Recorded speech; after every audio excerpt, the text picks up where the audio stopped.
Good day, everyone. Welcome to this lesson on inquiry-based learning, one of the most exciting and student-centered teaching strategies in the LET Professional Education exam. Let me start with a quick question for you.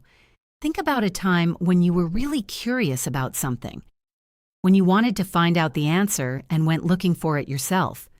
Maybe you searched online, asked someone, read about it, or figured it out through trial and error.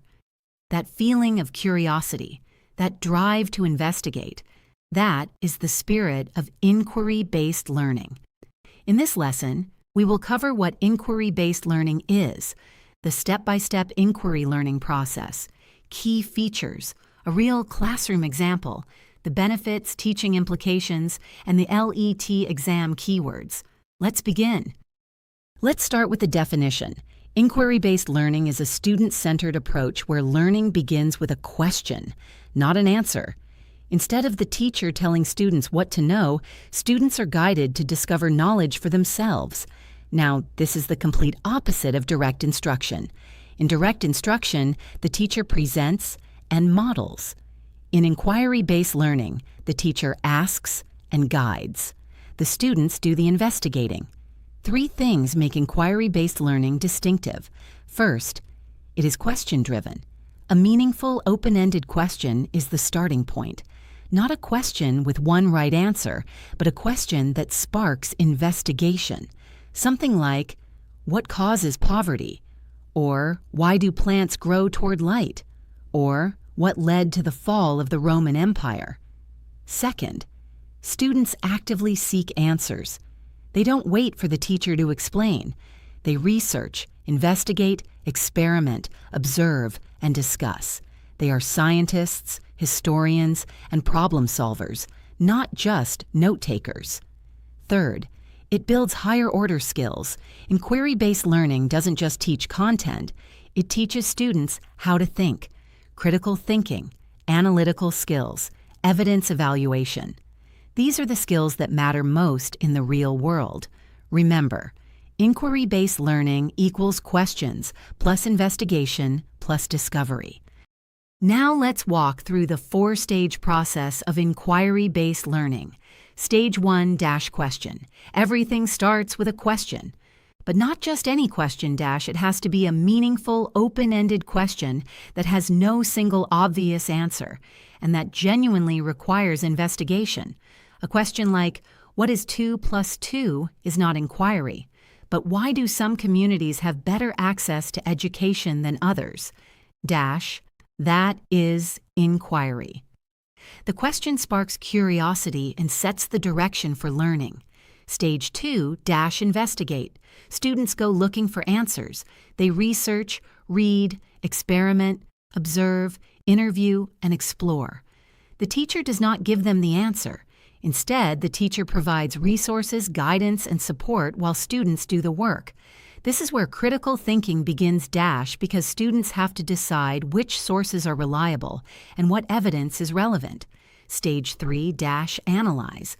Now students examine what they found. They compare different perspectives. They evaluate the strength of the evidence. They ask, does this source support my idea or challenge it? Are there alternative explanations? What do the data actually show? This analytical thinking is one of the most valuable skills inquiry-based learning develops. Stage 4 - share. Students present their findings, conclusions, and reflections. This could be a class presentation, a written report, a discussion, or a debate. Sharing is important because it forces students to organize their thinking, communicate clearly, and engage with the ideas of others. Remember the 4 stages. Question arrow, investigate arrow, analyze arrow, share. These may appear directly in LET questions. Let's now look at the 3 key features of inquiry-based learning, the things that make it different from other teaching strategies. Feature 1. Question-driven learning. This is what makes inquiry unique. The lesson doesn't start with the teacher presenting information. It starts with a question. And not a simple, factual question, but one that genuinely requires thinking, research, and investigation. The question creates purpose for the learning. Students aren't just studying because the teacher said so. They're studying because they want to find the answer. Feature 2. Student discovery. In inquiry-based learning, the student is the investigator. The teacher does not say, "Here is what you need to know." Instead, students go out and find it themselves. They search, read, experiment, and analyze. This is much harder than just sitting and listening, but it produces much deeper understanding.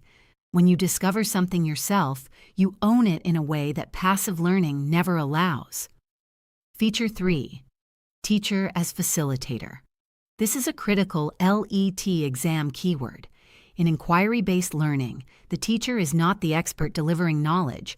The teacher is a guide, someone who asks probing questions, points students to useful resources, helps them evaluate their evidence, and keeps the investigation on track. The teacher asks, "What makes you think that?" And "What evidence supports that idea?" Not, "Here is the answer." Remember, if a LET question describes a teacher asking open-ended questions and letting students investigate, that is inquiry-based learning. Let me walk you through a classroom example so you can see inquiry-based learning in action. Imagine a grade 9 history class. Instead of the teacher lecturing about the causes of World War II, she writes a question on the board: "What do you think were the main causes of World War II?" Now watch how the 4 stages unfold. Stage 1, question. The question is posted. Students don't have the answer yet, and that's the point. The teacher asks them to write down their initial ideas. What do they already know? What do they think? What do they need to find out? This activates prior knowledge and creates a purpose for the investigation. Stage 2, investigate. Students are given time to research. They read their history textbooks, access online primary sources, watch short documentary clips, and take notes. Each student gathers their own evidence. The teacher circulates and asks guiding questions. Where did you find that? Is that a reliable source? What does that tell us? Stage 3, analyze. Students sit in groups and compare what they found. Some found evidence about the Treaty of Versailles.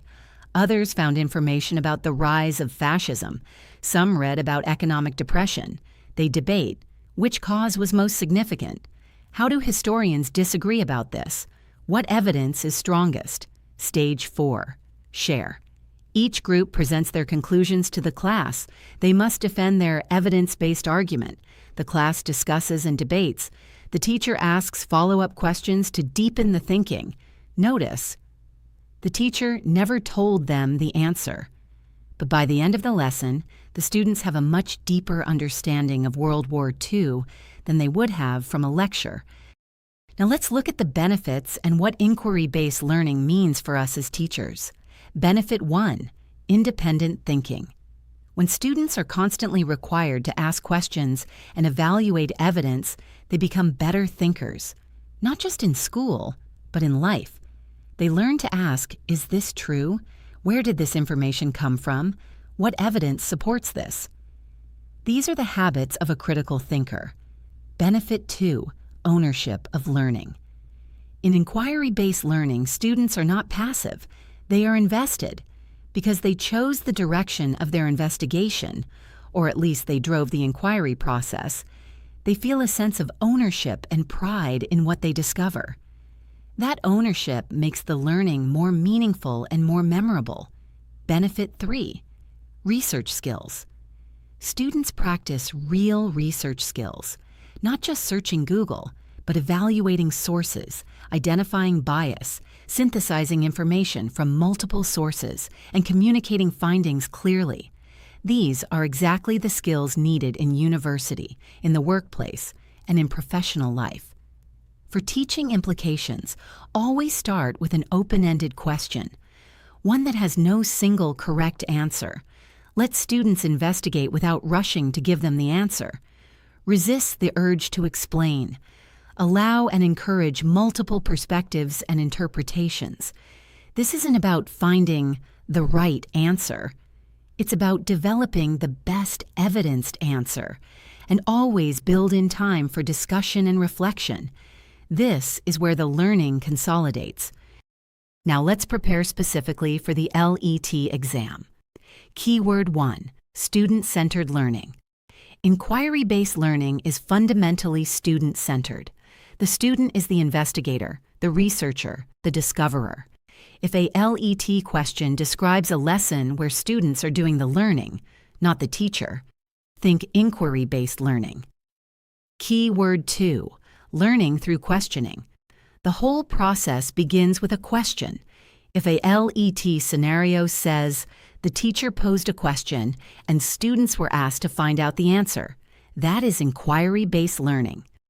Keyword 3, teacher as facilitator.